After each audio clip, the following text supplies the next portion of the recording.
मैं हूं आपके साथ अनामिका पांडे। महाभारत में आज बात वक्फ बोर्ड की करेंगे क्योंकि उनकी मनमानी का समर्थन करने वाले लोगों की फहरिस्त बढ़ती जा रही है और मनमानी भी बढ़ती जा रही है। दरअसल वक्फ बिल पर इंतजार अभी और बढ़ गया है क्योंकि विपक्ष का कहना है कि जिन राज्यों के पास वक्फ की सबसे ज्यादा संपत्ति है उनसे अभी बात नहीं की गई है, जबकि समिति के अध्यक्ष जगदंबिका पाल का दावा था कि रिपोर्ट पूरी तरह से तैयार है। वैसे विपक्ष इस तरह अड़ंगा लगाने से बिल पर उसकी मंशा साफ हो गई है क्योंकि अगर बिल पास हो गया तो उन लोगों की माफियागिरी खत्म हो जाएगी जो विपक्षी नेताओं का कोर वोट बैंक कहे जाते हैं। लेकिन सवाल यह है कि आखिर ऐसे लोगों की माफियागिरी कब खत्म होगी जो वक्फ बिल पर लगातार देश के मुसलमानों को भड़काने की कोशिश कर रहे हैं, जो खुले तौर पर कहते हैं कि अदालतों से भीख नहीं मांगेंगे, संसद उनकी तो सड़क हमारी, साथ ही धमकी दे रहे हैं कि मुसलमान सड़क पर उतर गए तो तुम्हारी रूह कांप जाएगी। सरकार वक्फ बिल के जरिए मुसलमानों को खत्म करना चाहती है, ये भड़काने की कोशिश की जा रही है और इस तरह की न जाने कितनी और तमाम बातें मौलाना कह कहकर लोगों को भड़काने के प्रयास कर रहे हैं।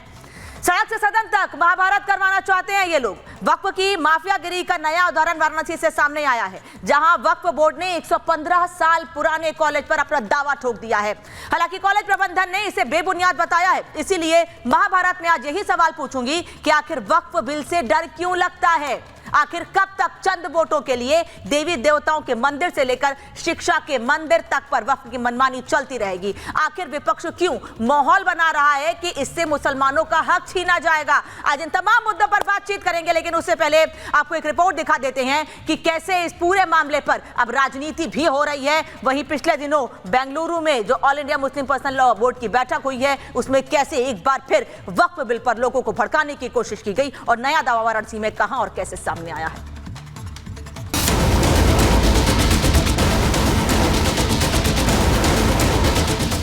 वक्फ का ड्राफ्ट तैयार, 60 दिनों का इंतजार। कश्मीर टू कन्याकुमारी, शाहीन बाग 2 की तैयारी।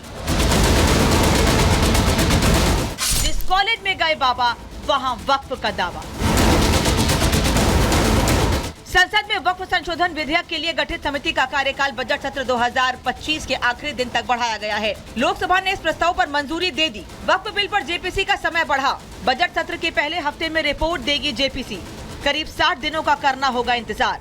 मैं बता रहा हूँ आपको जिम्मेदारी के साथ, अगर खुदा ना खास्ता लाखों बार वो बिल कानून बनेगा तो फिर हमारी मस्जिदें छीन ली जाएंगी, दरगाहें छीन ली जाएंगी। वह इसका टाइम एक्सटेंड किया जाए। क्यों एक्सटेंड किया जाए? अभी 700 पन्नों पर मिनिस्ट्री ने जवाब नहीं दिया है।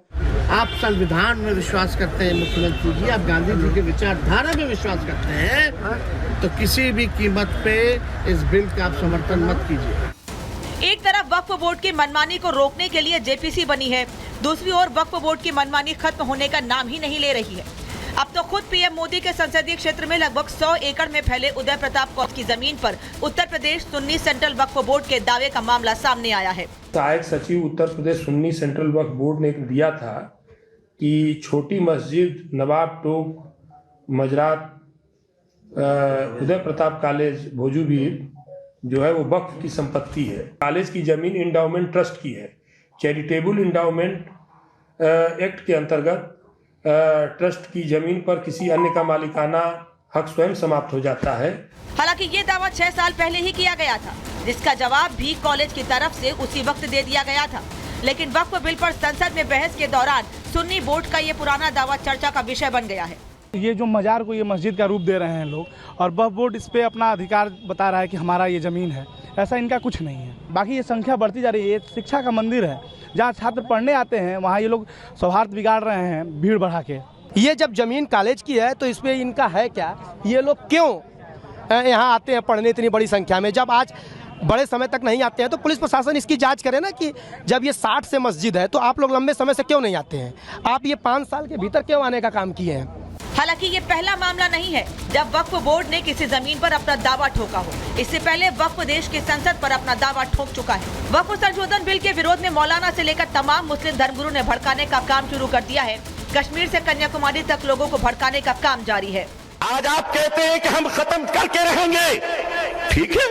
अगर लोकतंत्र पे शक्ति तंत्र का अहंकार चलेगा तो मैं भी अपने बुजुर्गों की जूतियों में बैठकर कह देना चाहता हूं कि हजरत अब हम अदालत के दरवाजों पे भीख नहीं मांगेंगे, अब ये कह देंगे कि अगर संसद तुम्हारी है तो सड़क हमारी है। भले ही मौलाना और विपक्ष के नेता वक्फ बिल के खिलाफ लोगों को भड़का रहे हों, लेकिन प्रधानमंत्री नरेंद्र मोदी का मैसेज लाउड एंड क्लियर है कि देश संविधान से चलेगा। बाबा साहब आम्बेडकर जी ने जो संविधान हमें दिया है ना, जिस संविधान की रक्षा के लिए हम प्रतिबद्ध है, संविधान में वक्फ कानून का कोई स्थान ही नहीं है। इन सब के बीच आज महाभारत में सवाल पूछ रही हूँ कि देश में वक्फ बोर्ड की मनमानी कब खत्म होगी। आखिर 1909 में बने कॉलेज पर वक्फ कैसे दावा कर रहा है? क्या मुस्लिम मौलाना जगह जगह बैठ करके देश में दूसरा शाहीन बाग बनाना चाहते हैं? सवाल ये भी कि क्या वक्फ के विरोध में आंदोलन खड़ा करने की तैयारी है? तो तैयारी तो कुछ ऐसे ही दिख रही है, क्योंकि लोगों को भड़काया जा रहा है। वक्फ बिल पर जेपीसी गठित की गई, जेपीसी का समय एक बार फिर बढ़ा दिया गया है 60 दिनों के लिए, लेकिन 60 दिनों के बाद अब जेपीसी को अपनी रिपोर्ट सौंपनी होगी। लेकिन इस जेपीसी के सदस्य विपक्ष के नेता भी हैं और उनकी मांग पर ही समय बढ़ाया गया है। और सवाल इसलिए उनकी मंशा पर भी उठ रहा है क्योंकि जगदम्बिका पाल कह चुके हैं कि रिपोर्ट पूरी तरह से तैयार थी। आखिर क्यों वक्फ की मनमानी बढ़ती जा रही है? और जैसे ही समय बढ़ाया गया उसके तुरंत बाद यह खबर सामने आती है कि वाराणसी के एक बड़े कॉलेज पर दावा ठोक दिया गया है। इसी पर आज बात करेंगे। मेहमान मेरे साथ जुड़ रहे हैं तोहिन सिन्हा, भारतीय जनता पार्टी के प्रवक्ता, समीर चौगांकर जी वरिष्ठ पत्रकार साथ में हैं, संगीत रागी जी राजनीतिक विशेषज्ञ थोड़ी देर में मेरे साथ जुड़ेंगे। इसके अलावा फखरुल हसन चंद जुड़ रहे हैं मेरे साथ, समाजवादी पार्टी के प्रवक्ता हैं, चंद्रमोहन शर्मा जी कांग्रेस के नेता साथ जुड़ रहे हैं और सैयद जवाद राजनीतिक विश्लेषक साथ में जुड़ रहे हैं। आप सभी लोगों का बहुत बहुत स्वागत है। पहला सवाल जवाद साहब आपसे इसलिए क्योंकि आप लोग हमेशा से वक्फ बोर्ड और वक्फ के कारस्तानी को लेकर बड़ी बड़े दावे, बड़ी बड़ी बातें करते रहते हैं कि वक्फ के जरिए मुसलमानों को टारगेट किया जा रहा है, एक समुदाय विशेष को परेशान करने की कोशिश की जा रही है। अब वाराणसी में जो कुछ हुआ है, 115 साल पुराने कॉलेज जहां 17,000 से ज्यादा छात्र पढ़ते हैं, शिक्षा के मंदिर पर भी दावा ठोक दिया है।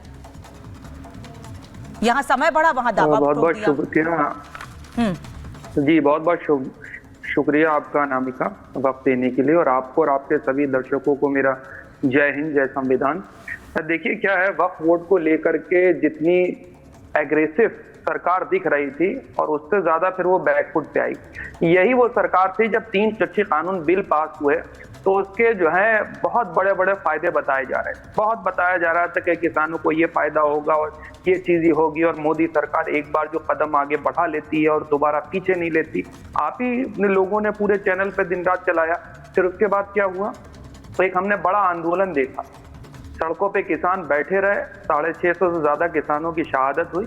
उसके बाद सरकार ने बिल वापस लिया। और ये बिल किसके लिए लेकर के आया जा रहा है? ये बिल चंद उद्योगपतियों के लिए लेकर के आया जा रहा है, ज्यादा से ज्यादा वक्फ बोर्ड में करप्शन हो सके, इसलिए ये बिल लेकर के आया जा रहा है। और उसकी बता दें नजीर क्या है, जो वक्फ बोर्ड की प्रीमियम प्रॉपर्टीज हैं उस पर सरकार की नजर है, और सरकार उन उद्योगपतियों के लिए काम भी करती है जिनको ये लैंड देना चाह रहे हैं। जैसे उदाहरण के तौर पे डिफेंस की जमीन अयोध्या में इन्होंने चंद उद्योगपतियों को दी। उस जमीन का नेचर और कैरेक्टर इन्होंने चेंज कर दिया। अब आप खोजी पत्रकार हैं, बताइए कि अयोध्या में जो जमीन डिफेंस की बेची गई, जिसका नेचर और कैरेक्टर चेंज करा गया, वो किन उद्योगपतियों को और किन दामों के ऊपर बेची गई, ये भी जवाब साहब अगर मैं गलत नहीं हूं तो मैंने आपसे सवाल पूछा था कि वाराणसी में 17,000 से ज्यादा छात्र जिस कॉलेज में पढ़ते हैं उस पर वक्फ ने दावा ठोक दिया है। एक तरफ समय बढ़ता है, दूसरी ओर एक कॉलेज पर दावा ठोक दिया जाता है। भगवान के मंदिर तो छोड़िए, जहां शिक्षा के मंदिर छात्र शिक्षा अर्जित करने के लिए जाते हैं, बड़े बड़े चेहरे जहां से पढ़ के निकले हैं, अब उस कॉलेज पर भी दावा, कोई जगह छोड़ेंगे? मैडम वक्फ बोर्ड भी इसी हिंदुस्तान का है, तो कहीं पे दावा ठोक देंगे? पसंदीदा पड़ोसी मुल्क का तो है नहीं, तो कहीं पे दावा ठोक देंगे? वक्फ बोर्ड कहीं भी दावा ठोक देंगे? देश का है तो मनमानी करेंगे? मैडम सुनेंगे आप, अब आपको बता दूं, वक्फ बोर्ड भी उसको जो कंट्रोल करती है बहुत सी जगह पे स्टेट गवर्नमेंट कंट्रोल करती, और उनका जो चेयरपर्सन होता है वो दर्जा प्राप्त राज्य मंत्री होता है, और बाकायदा उसकी कमेटी का जो चेयरमैन नियुक्त करा जाता है वो भी सरकार का माउथ पीस होता है। अच्छा। तो ये सरकार जो है बहुत सी जगह पे इंटरवीन करती है। दूसरी सबसे बड़ी बात बता दूं, जो वक्फ बोर्ड का चेयरमैन होगा, जो चाहेगा सरकार बुलवा लेगी, उससे वो कोई आपत्ति वाली बात। अच्छा, मतलब आप ये कह रहे हैं कि वक्फ बोर्ड जिन जिन जगहों पर उंगली रख रहा है, जिन जिन जगहों पर हाथ रख रहा है, उसको सरकार कह रही है वहां पर दावा करिए। मतलब तुहिन सिन्हा, ये तो अलग ही बात हो गई, ये अलग ही दावा कर रहे हैं कि अगर कॉलेज या स्कूल पे दावा कर रहा है वक्फ बोर्ड, तो सरकार चाहती है दावा करे वहां पर। नमस्ते अनामिका जी, उसके रिकॉर्ड नमस्ते। मौजूद होते हैं। देखिए, आ रही हूँ जवाब जी, आ रही हूँ।